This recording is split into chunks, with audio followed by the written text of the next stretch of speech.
যখন কোনো বান্দা সূরা ফাতিহার একটা করে আয়াত বলে আলহামদুলিল্লাহি রাব্বিল আলামিন, সঙ্গে সঙ্গে আল্লাহ জবাব দিয়ে বলেন হামিদানি আবদি, বান্দা তুই আমার প্রশংসা করলি। আর রহমানির রহিম যখন বলে আল্লাহ বলেন আসনা আলাইয়া আবদি। মালিক ইয়াউমিদ্দিন যখন বলে আল্লাহ বলেন মাজ্জাদানি আবদি।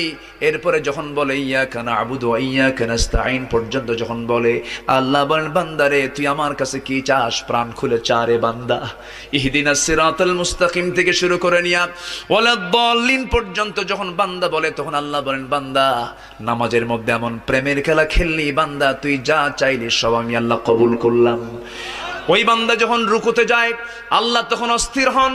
ওই বান্দা যখন সিজদায় যাওয়ার জন্য প্রস্তুতি নাই, সমস্ত ফেরেশতাকে ডাক দিয়ে বলেন ও ফেরেশতারা, এই বান্দাগুলো আমাকে দেখলো না, রাসূলকে দেখলো না, কোরআনকে দেখে হাদিসকে বিশ্বাস করে আমাকে খুশি করার জন্য তার সবচেয়ে সম্মানজনক